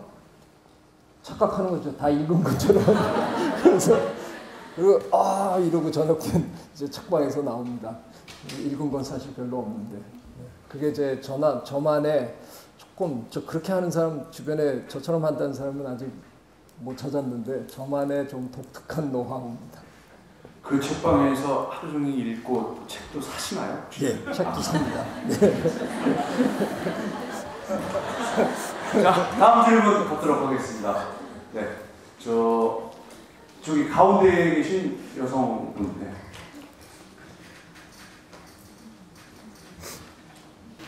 네, 반갑습니다. 저는 부산대 정치외교학과 서아련이라고 합니다. 네, 교수님 강의 너무 잘 들었고요. 저는 제가 입학한 지 얼마 안 된 것 같은데 벌써 이제 졸업반이거든요, 실은. 근데 이제 원래는 교수님 지금 박사까지 밟으셨는데 대학원 진학을 생각하고 있었습니다. 근데 이제 조금 더 생각을 해보니까 너무 그러니까 전문적인 공부를 하는 것도 중요하지만 기초적인 학문도 더 중요할 것 같고 또 좀 더 사회를 먼저 알아보고 공부를 하는 것도 중요할 것 같고 이런 식으로 지금 되게 생각이 많거든요. 그건 이제 저뿐만이 아니라 모든 이제 4학년들이나 졸업을 이렇게 눈앞에 두고 사회에 나가기 전에 이제 있는 학생들의 모든 고민일 거라고 생각합니다. 근데 지금 이런 상황에 교수님도 분명히 이제 대학교를 졸업하시고 대학원 진학을 생각하시면서 고민하셨던 부분이실 것 같은데요. 그런 학생들에게 이제 조언을 해주실 말이 있으시면 좀 해주셨으면 좋겠고 또 그때 읽었던 책들 요즘 저 거의 하루에 책 한 권씩 읽고 있거든요. 네, 그렇게 이제 지금 하는데 그런 이제 분야에 대한 책들은 조금 어렵더라고요. 찾기도 어렵고 그런 데 있어서 멘토적인 그런 책이 있으면 좀 추천 좀 해주셨으면 좋겠습니다. 제 경우에는 뭐 별로 초이스가 없었습니다. 제가 방황을 좀 많이 했다고 아까 얘기 드렸는데요. 대학도 2번이나 떨어져서 뭐 거의 그 당시에는 이지망이라는 게 있었는데요. 그래서 제가 원하는 과도 아니고 뭐 들어가 보니까 그래서 뭐 공부를 잘 안 하고 그냥 바깥으로 돌고 오히려 인문대학이나 뭐 저런 철학과 뭐 이런 다른 데 가서 공부하고 과외는 잘 나타나지도 않고 뭐 이러다가 4학년이 이제 되는데 앞이 캄캄하더군요. 어떻게 해야 되나. 그러는 과정에서 저는 어쩔 수 없이 그래도 그 순간에 뭐 학점도 관리를 제대로 못 해놨으니까 취직도 잘 못할 거고 어떻게 해야 되나 생각하니까 어쩔 수 없이 몸담은 이 학문에서 한번 뭔가를 해보고 뭐 꺾더라도 꺾는 게 좋겠구나. 그래서 저는 별로 초이스가 없었습니다. 그래서 아버지한테 유학을 좀 보내주십시오. 저희 아버지가 제가 과제 서재에 그렇게 썼는데 저희 아버지가 참 좀 매정한 데가 있으신 분이셨는데 저한테 뭐 아버지가 돈을 어디다가 이렇게 쌓아놓고 사는 사람 아니지 않느냐. 겨우 월급 받아서 겨우 먹고 사는데 너한테 그러려면 내가 돈을 어디서 구해야 되는지 난 그것도 잘 모르겠고 만일 내가 어디서 돈을 구해서 뭐 한다 그러자 이걸 투자의 개념으로 만약에 생각한다 그러면 제가 사형제 맞이였는데요. 네 사형제 중에 너는 아니라는 걸 네가 잘 알지 않느냐. 그렇게 네, 제 동생 셋은 다 대학 그냥 쑥쑥 들어간 아무 문제 없는 착실한 모범생들이었어요. 그러니까 너는 가망 없다는 걸 네가 알면서 이렇게 얘기하면 어떡하느냐. 굉장히 제가 막 그냥 막 매달렸죠. 왜냐하면 저는 그 상태에서 대학을 졸업하고 나가면 거의 폐인이 될 거로 확신이 들더라고요. 뭐 아무것도 준비한 게 없다고 생각이 되니까. 그래서 뭐 이거 아니면 안 되겠다 그래서 아버지한테 막 매달렸는데 저희 아버지가 회사를 그만두셨어요. 돈이 없으시니까 퇴직금을 받아서 저한테 조금 떼주시려고 회사를 그만두시고 그 퇴직금의 일부를 제 손에 쥐어주셔서 제가 그 돈을 손에 쥐고 유학을 갔습니다. 제가 그 당시 김포공항에서 이제 나가는데 제가 그래도 학교에서 워낙 그 소셜 네트워크가 좋았던 사람이기 때문에 김포공항에 상당히 많은 사람들이 나왔었어요. 근데 지금도 두고두고 그 친구들이 얘기를 합니다. 도살장에 끌려가는 놈 같았다.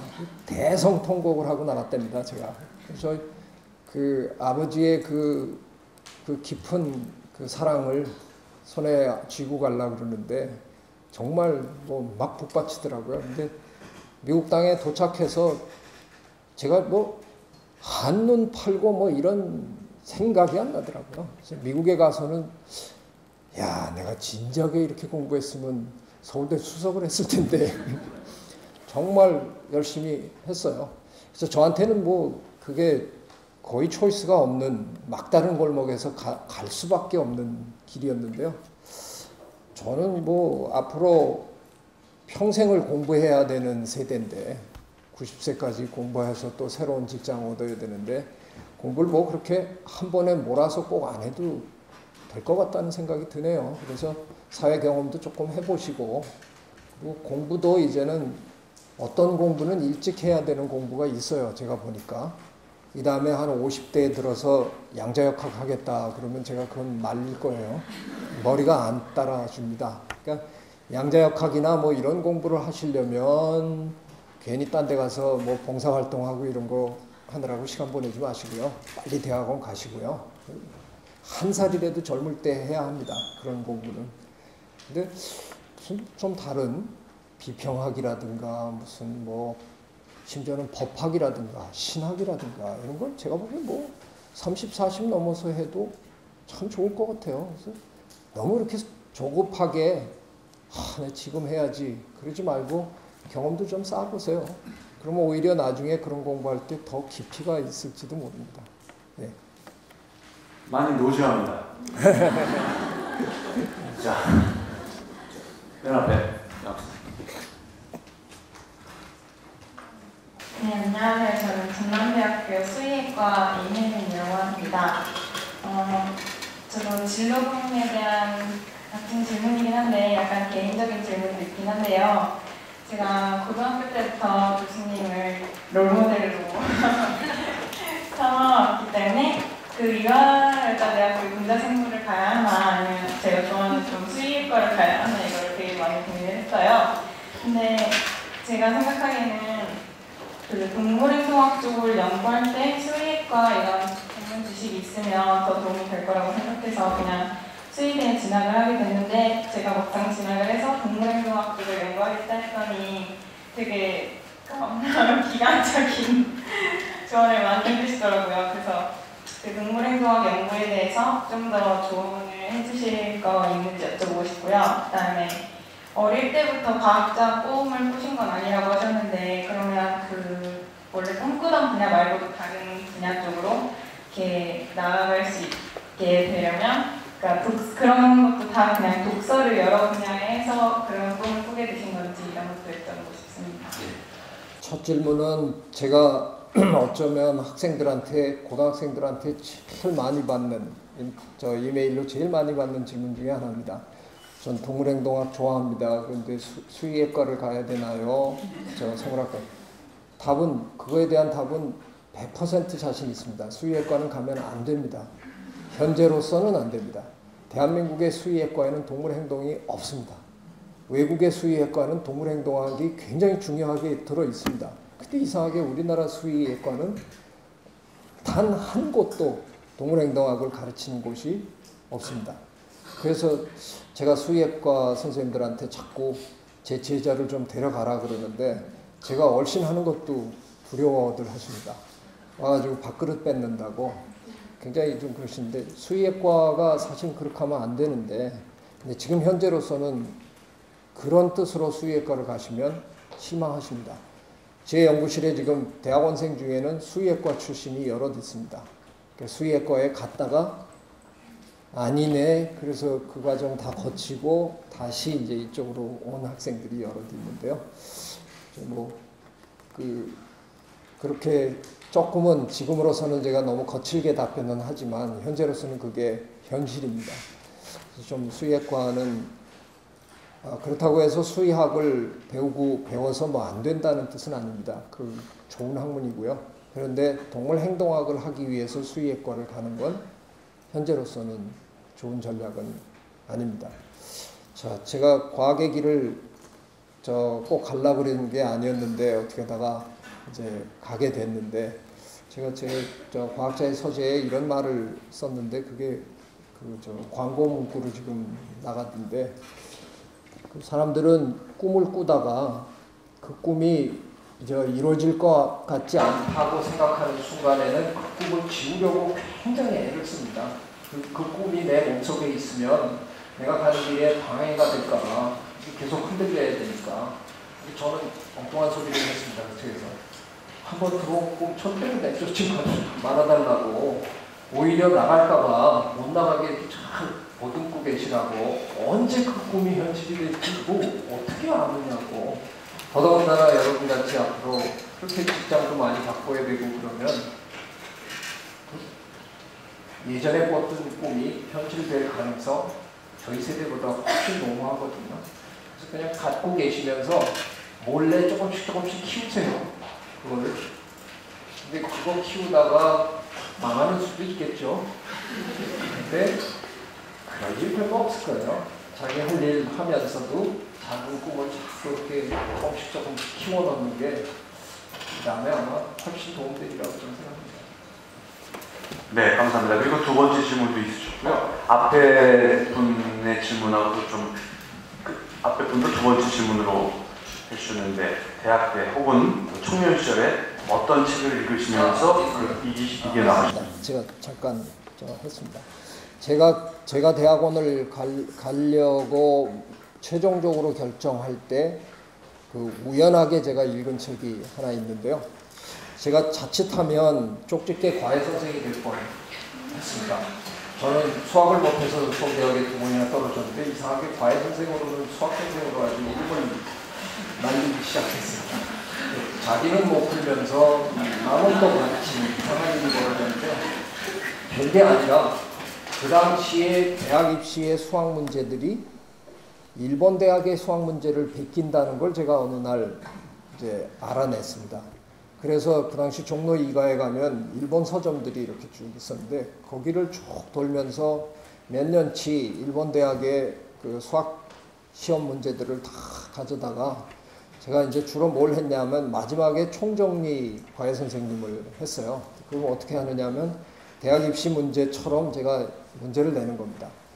똑같은 문제를 내는 게 아니라 대개 한 7문제가 대학 입시에 나는데 이 수학 내에서도 이렇게 고르게 내잖아요. 그렇게 이제 그래서 시험을 10개를 만들어 가지고 그걸 이제 가져가서 마지막 총정리해 주고 하는데 제가 맞추는 겁니다. 시험 문제를. 또 어느 대학은 2문제를 맞췄어요. 그리고 어머니랑 둘이 이렇게 서 있는데 이 친구가 이제 시험 보고 나오면서 어머니한테로 달려가는 게 아니라 저한테로 막 달려오면서 선생님 2문제 났어요. 2문제 이러니까 다른 학부모들이 전부 저를 이러고 쳐다보는 거예요. 야, 저기 무슨 쪽집게 선생이 있구나. 그래서 저희 집에 학부모들이 찾아오기도 하고 제가 잘못하면 아주 기가 막힌 쪽집게 선생이 이제 될 뻔했는데 그거에서 벗어나게 해준 책이기도 합니다. 그 책방에서 그런 거 뒤지다가 우연히 찾은 책이 영어로 이렇게 얇게 써있는데 Chance and Necessity라고 적혀 있더라고요. 우연과 필연입니다. 근데 제목을 보는 순간 뭔가 이렇게 와서 확 저한테 이렇게 뭐가 다가오는 게 있었어요. 어떻게 제가 그 생각을 그 순간에 했는지는 지금도 생각하면 무슨 운명이었나 싶기도 한데 우연과 필연? 이렇게 딱 번역이 되더라고요. 우연과 필연. 그러고 나서 이렇게 그 책을 이러고 뽑지도 않고 이러고 보면서 세상을 전부 다 설명해내네? 그런 생각이 탁 들었어요. 이 세상에 우연하고 필연 2개로 설명 못할 게 없겠죠? 이 세상에 어떤 건 우연이고 어떤 건 필연입니다. 야, 어떻게 저런 책이 있냐? 그리고 뽑았는데 그게 노벨 생리 및 의학상을 받은 생물학자가 쓴 책입니다. 프랑스 작 모노라는 프랑스의 그 생물학자가 쓴 겁니다. 생물학자가 이런 책을 쓰나? 제가 생물학과에 있는데 제 교수님들을 보면 흰 가운 입고 쓰레빠 끌고 복도에 좀비처럼 이래고 걸어다니셔서 저는 그 짓 하기 싫었어요. 아유, 내가 저걸 뭐하러 하나. 그런데 이 생물학자는 철학자더라고요. 저 그때 철학과에 가서 얼풀어져가지고 철학 과목 듣고 철학과를 어떻게 가볼까 이러는데 보니까 생물학 안에 철학이 들어있더라고요. 그럼 되네. 나 이거 하면 되는 거구나. 그래서 저 대학원 가기로 맘먹고 그 책을 제가 과학자에서 제 일화를 소개했는데 그 책에 너무 감동받아가지고 그 책을 제가 주변에 막 얘기를 했어요. 그랬더니 읽어보고 싶다는 사람들이 있더라고요. 그래갖고 그 책을 재본을 했습니다. 그 당시 이렇게 카본처럼 해갖고 막 이렇게 하는 시대였는데 책을 주변에다 물어보고 책 살 사람 뭐 해갖고 그래도 제 기억에 한 80권 정도를 만들었어요. 제가 먼저 돈을 꼬나 받고 80권을 만들어서 교수님들한테도 드리고 뭐 다들 저 한 20권 정도밖에 돈을 못 받았어요. 완전히 실패. 그래서 제가 역시 저는 사업하면 안 되겠구나 하는 걸 알았는데 지금도 어느 지방대학에 예를 들면 부산대 제 친구 교수 방에 가면 제가 만든 그 책이 꽂혀 있는 사람들이 있어요. 당신 책값 냈어? 그러면 난 냈지. 그러는데 분명히 안 냈을 걸. 하여간 저한테는 굉장히 의미 있는 책이었습니다. 네. 저희가 리더스 콘서트를 기획한 이유도 요즘 젊은이들이, 대학생들이 잘 읽지 않는다. 이런 통문 때문입니다. 혹시 최지천 선생님께서는 신문 읽기가 일상이나 연구에 어떤 도움이 되시는지, 아까 그 질문에 대해서 조금 대답이 없으셨던 것 같은데 한 번만. 아니요, 아까 저는 그런 식으로 답을 했는데요. 네. 신문이 저는 우리나라에 일요일 날에도 나오는 신문이 하나 있지요. 조선일보와 자웅을 겨루는 어떤 신문사에서 일요일에 내는 신문이 있습니다. 근데 그 신문이 태동할 때 제가 상당히 관여를 했는데요. 좀 어떻게 보면 그런 식으로 좀 갔으면 좋겠어요. 일요일 날 같은 날 좀 시간을 가지고 길게 읽을 수 있는 아주 심도 있는 그런 기사들이 좀 많이 나왔으면 좋겠다. 지금은 제가 저희 아침에 신문이 2개가 오는데 2개를 어떤 날에는 거짓말 조금 보태면 30초면 다 봅니다. 제목만 이렇게 찍고 뭐 별로 볼 거 없더라고요. 내용 읽어봐도 제목만 읽으면 다 내용 알만한 뭐 안철수 선생님 뭐 이거 뭐 뻔한 얘기 같아서 이제 넘어갑니다.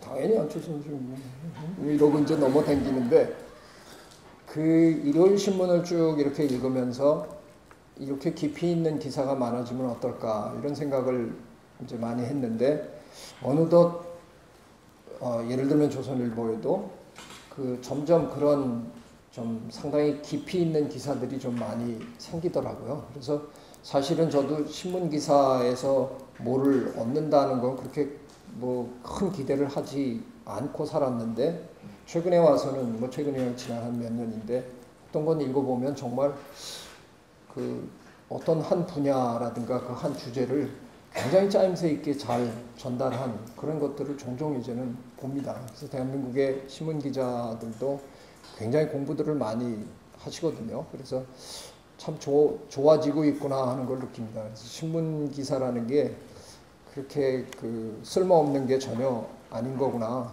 왜 어르신들은 보면 그 저희들이야 신문을 이렇게 좀 막 발췌해서 읽지만 많은 어르신들은 저 마루에다가 이렇게 펴놓으시고 일면 여기서부터 제일 끝면 여기까지 다 읽으시잖아요. 그러면서 잘못된 거 다 찾아내시고 뭐 이러시는데 신문을 꼼꼼히 읽는 것도 굉장히 좋은 버릇이겠구나 하는 생각이 들었습니다. 그래서. 감사합니다.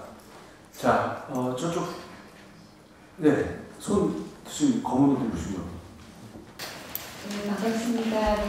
부산대학교 유아교육과 강사로 신승이라고 합니다. 지금 읽기 중요하다는 말씀하고 계시는 걸 다시 들었는데요. 지금 읽기 형태가 굉장히 다양하게 될 수가 있잖아요. 종이책으로 나오는 그 책들과 신문들 같이 이제 예전 방식이라고 할 수 있는 그런 종이책으로 나온 책들이 있는 반면에 그 전자책들이 있고 요즘은 3D가 구현되는 책들도 지금 나오고 있는 것도 알고 있습니다. 또 아이폰으로 책을 읽을 수도 있더라고요.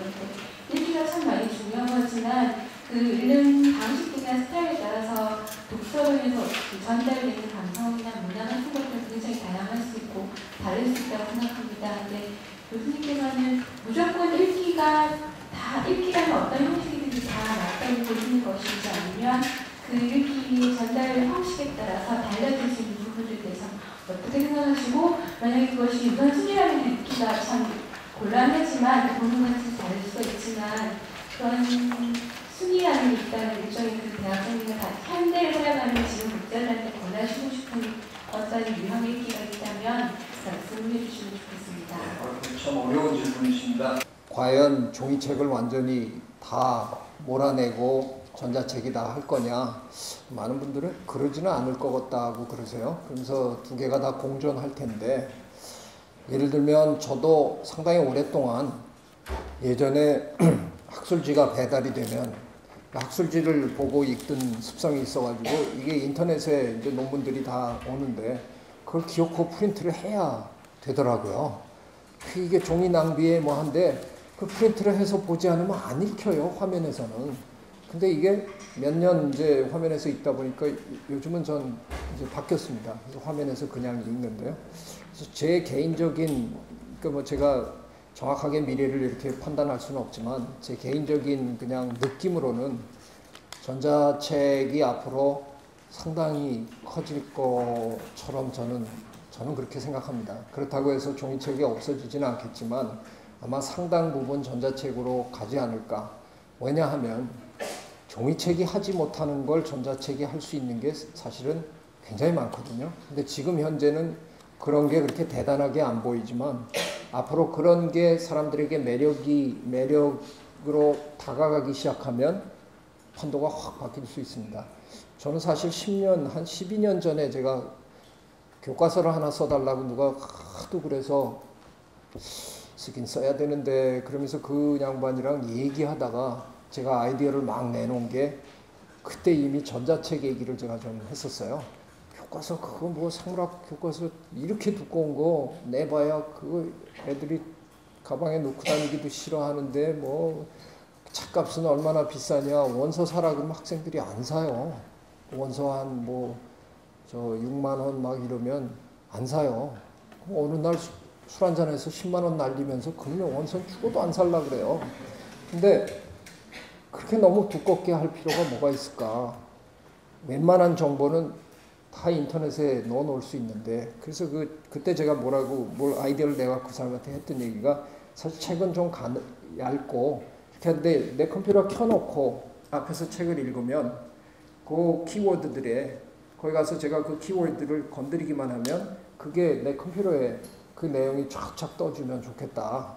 그러면 이 책은 얇고 그건 책가방에 넣어갖고 다니고 뭐 컴퓨터 앞에서 읽으면서 이거 하고 그때도 이게 12년 전 얘기인데 그때도 기술적으로는 그거 할 수 있었다 그랬어요. 근데 아직도 그게 그런 식의 게 그렇게까지 활발하게 돼 있는 건 아니거든요. 요즘 이제 이 QR 코드 가지고 상당히 많은 걸 하지만 제가 지금 전자책 하나를 누구랑 같이 기획을 하고 있는데요.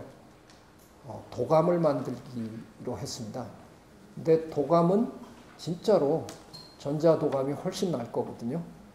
개미도감을 지금 한번 만들어보자 이러는데 지금 개미도감을 종이책으로 만들면 이렇게 하고 그 그림 그려 있고 사진 좀 있고 이렇겠죠.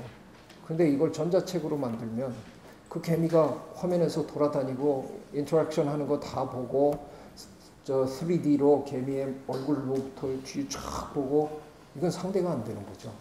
그래서 도감으로 시작하면 제가 도감 아이디어를 낸 이유가 다른 책보다도 도감은 완벽한 우위를 점유할 수 있으니까 도감으로 그렇게 한번 딱 보면 사람들이 그걸 보기 시작하면 이제 점점 전자책으로 오지 않을까. 근데 그러면서 이거 저 사업 아이디어를 막 이렇게 내놔도 어차피 저야 뭐 그런 거 못할 테니까 그냥 하나 던집니다. 이 방 안에 정말 누군가가 해주셔도 좋은데 책을 아까 제가 잠깐 농담 비슷이 그런 책 취미로 그런 거 읽느니 클럽에 가서 춤추시라고 제가 그랬는데 눈 나빠진다고. 우리 인간의 눈을 이렇게 나빠뜨린 주범이 책입니다. 왜 나빠지느냐 하면 우리 눈은 사실은 3차원 공간에 입체를 보게 눈이 진화했어요. 근데 책은 2차원이에요. 평면에다가 글씨를 박아놔가지고 무지무지 불편한 겁니다. 그래서 우리 눈이 계속 힘들어합니다. 책이 입체로 돼 있어야 돼요. 글씨가. 전자책에서 입체 글씨를 만들어내 주시면 눈의 건강에도 좋은 책을 만들어 주시면 이건 그날로 제 생각에 종이책 잘못하면 날아갑니다. 제 생각에. 종이책 읽으면 눈 나빠지는데 전자책 읽으면 눈 안 나빠진다. 그러면 판도가 확 달라지는 거죠. 제 생각에 저도 그래서 주변에 컴퓨터 하는 분들이랑 가끔 얘기는 해보는데요. 누가 시작은 안 해주시는데 사업 아이디어 하나 드렸습니다. 네, 감사합니다. 더 많은 질문을 받고 더 얘기를 나눴으면 좋겠는데 약속된 시간이 됐기 때문에 이것으로 질의응답 시간을 마치도록 하겠습니다. 좋은 말씀, 재미있는 말씀 해주시고 끝까지